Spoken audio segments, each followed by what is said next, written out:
दोस्तों, स्वागत है आपका the success height YouTube channel पे। आज हम इस वीडियो में देखेंगे मॉडर्न हिस्ट्री के प्रीवियस ईयर क्वेश्चन में बंगाल में अंग्रेज। तो साथ ही दोस्तों, अगर आपने हमारे चैनल को अभी तक सब्सक्राइब नहीं करा है तो चैनल को सब्सक्राइब करें, बेल आइकन को प्रेस करें और वीडियो को ज़्यादा से ज़्यादा शेयर करें। तो चलिए बढ़ते हैं दोस्तों क्वेश्चन की ओर। हमारा पहला क्वेश्चन है कि सबसे अधिक निर्णायक युद्ध जिसने अंग्रेज के भारत में प्रभुत्व को स्थापित किया था, बक्सर का युद्ध था, प्लासी का युद्ध, बॉन्डिवास का युद्ध या पानीपत का तृतीय युद्ध। तो इसका राइट आंसर होगा ऑप्शन नंबर ए, बक्सर का युद्ध। वहीं बक्सर का युद्ध का बात करें तो बक्सर का युद्ध 22 अक्टूबर 1764 में हुआ था। किसके किसके बीच? अंग्रेज और मीर कासिम के बीच। वहीं अंग्रेज के नेतृत्वकर्ता कौन थे? तो वो थे रॉबर्ट क्लाइव। वहीं प्लासी का युद्ध का बात करें तो प्लासी का युद्ध 23 जून 1757 को हुई थी। वहीं प्लासी जो है भागीरथी नदी के किनारे है। वहीं प्लासी का युद्ध किसके किसके बीच हुई? तो वो थे अंग्रेज और सिराजुद्दौला। वहीं ऑप्शन सी को देखें तो बॉन्डिवास का युद्ध है। तो बॉन्डिवास का युद्ध 22 जनवरी 1760 में हुई थी और किसके किसके बीच? अंग्रेज और फ्रांसीसी के बीच। वहीं ऑप्शन डी को देखें तो ऑप्शन डी में पानीपत का तृतीय युद्ध जो कि 1761 में हुई थी। किसके किसके बीच? मराठा और अहमद शाह अब्दाली के बीच। तो चलिए दोस्तों बढ़ते हैं अगले क्वेश्चन की ओर। हमारा अगला क्वेश्चन है, बक्सर के युद्ध के समय दिल्ली का शासक कौन था? औरंगजेब था, शाह आलम प्रथम, बहादुर शाह जफर या शाह आलम द्वितीय? तो इसका राइट आंसर होगा दोस्तों option number D, Shah Alam द्वितीय। शाह आलम द्वितीय को एक और नाम से जाना जाता था, अली गौहर के नाम से। किस किस नाम से? अली गौहर। वहीं शाह आलम द्वितीय का कार्यकाल को देखें तो शाह आलम द्वितीय का कार्यकाल 1759 से 1806 तक था। वहीं ऑप्शन ए को देखें तो ऑप्शन ए औरंगजेब। औरंगजेब का कार्यकाल कब तक था? 1658 से दोस्तों 1707 तक। वहीं ऑप्शन सी को देखें तो ऑप्शन सी में है बहादुर शाह जफर। बहादुर शाह जफर। तो बहादुर शाह जफर का कार्यकाल कब से कब तक था? तो 1837 से 1857 तक, जो कि शाह आलम द्वितीय के बाद आया था और मुगल वंश का सबसे अंतिम शासक था। चलिए बढ़ते हैं अगले क्वेश्चन की ओर। तो दोस्तों हमारा अगला क्वेश्चन है कि इंग्लैंड में ईस्ट इंडिया कंपनी की भारत में प्रथम निर्णायक सैन्य सफलता मानी जाती है, बक्सर का युद्ध, प्लासी का युद्ध, पानीपत का युद्ध या हल्दी घाटी का युद्ध? बताइए इसका राइट आंसर क्या होगा? तो इसका राइट आंसर होगा ऑप्शन नंबर ए, बक्सर का युद्ध। तो मैंने अभी बताया बक्सर का युद्ध कब हुआ था, बताइए? 22 अक्टूबर 1764 को। किसके किसके बीच? अंग्रेज और मीर कासिम के बीच। वहीं हल्दी घाटी के युद्ध का बात करें दोस्तों तो हल्दी घाटी का युद्ध 1761 में हुई थी। किसके किसके बीच? तो मराठा और अहमद शाह अब्दाली के बीच। तो चलिए बढ़ते हैं अगले क्वेश्चन की ओर।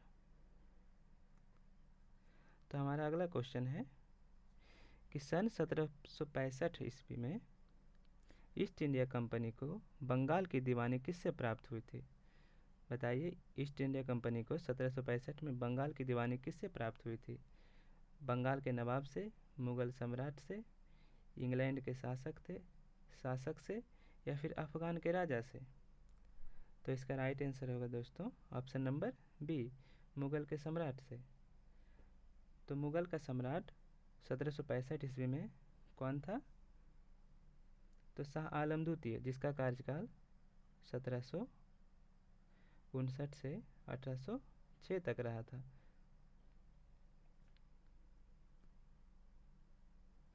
वहीं ऑप्शन ए को देखें तो ऑप्शन ए में बंगाल का नवाब।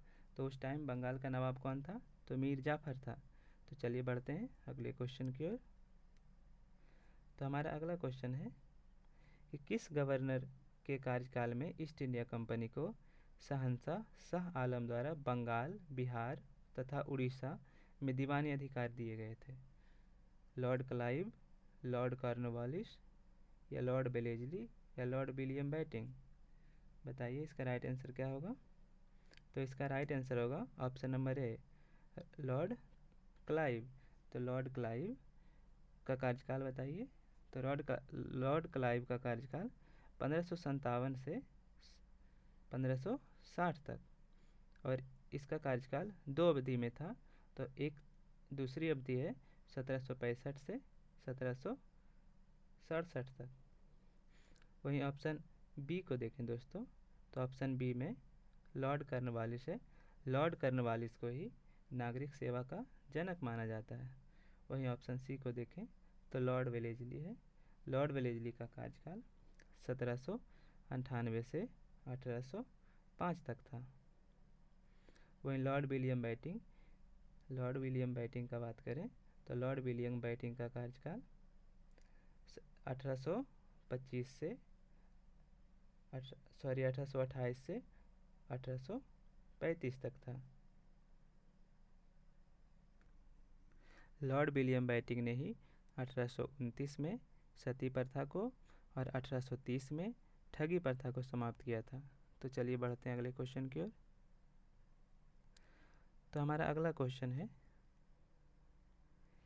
कि सम्राट शाह आलम द्वितीय ने ईस्ट इंडिया कंपनी को बंगाल, बिहार, उड़ीसा की दीवानी प्रदान की थी। तो कब की थी, इसका डेट बताना है। तो बताइए इसका राइट आंसर क्या होगा। 12 अगस्त 1765, 18 अगस्त 1765, 29 अगस्त 1765, 21 अगस्त 1765।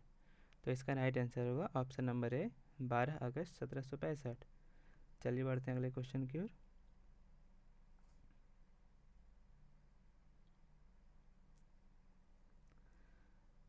हमारा नेक्स्ट क्वेश्चन है कि इलाहाबाद की संधि के बाद रॉबर्ट क्लाइव ने मुर्शिदाबाद का उप दीवान किसे बनाया? मोहम्मद रजा खान को, सीताब राय को, या राय दुर्लभ को, या सैयद गुलाम हुसैन को? तो इसका राइट आंसर होगा option number A, Mohammad Raza Khan को। वहीं बिहार में उप दीवान बनाया था सीताब राय को। तो चलिए बढ़ते हैं अगले क्वेश्चन की ओर। हमारा अगला क्वेश्चन है कि वर्ष 1765 में दीवानी प्रदान किए जाने के बाद ब्रिटिश सबसे पहले निम्नलिखित में से किस पर्वतीय जनजाति के संपर्क में आए? तो 1765 में जब ब्रिटिश को दीवानी प्रदान की गई थी पहली बार, तो वो किस जनजाति के संपर्क में आए? गारो जनजाति, खासी जनजाति, कुकी जनजाति, या टिपरा जनजाति? बताइए इसका राइट आंसर क्या होगा। तो इसका राइट आंसर होगा ऑप्शन नंबर बी, खासी जनजाति। खासी जनजाति का बात करें तो खासी जनजाति असम, मेघालय और नागालैंड वाले क्षेत्र में पाए जाते हैं। वहीं गारो जनजाति का बात करें तो गारो जनजाति मेघालय, नागालैंड, असम वाले क्षेत्र में ही पाए जाते हैं। वहीं कुकी जनजाति का बात करें तो असम और आरकट के बीच में पाए जाते हैं। तो चलिए बढ़ते हैं अगले क्वेश्चन की ओर।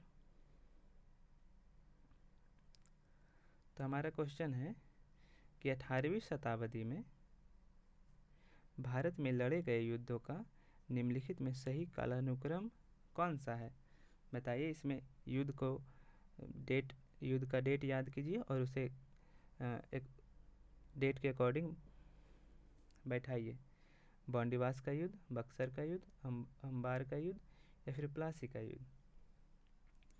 तो इसका राइट आंसर होगा ऑप्शन नंबर बी, अंबर का युद्ध का बात करें तो 3 अगस्त 1749 को अंबर का युद्ध। वहीं प्लासी का युद्ध का बात करें तो 23 जून 1757 को। वहीं बॉन्डिवास युद्ध का बात करें तो 22 जनवरी और 1760 को। वहीं बक्सर युद्ध का बात करें तो बक्सर युद्ध 22 अक्टूबर 1764 में। तो इस अनुसार हमारा ऑप्शन भी सही होगा। तो थैंक यू दोस्तों पूरा वीडियो देखने के लिए, और वीडियो पसंद आए तो लाइक करें। धन्यवाद।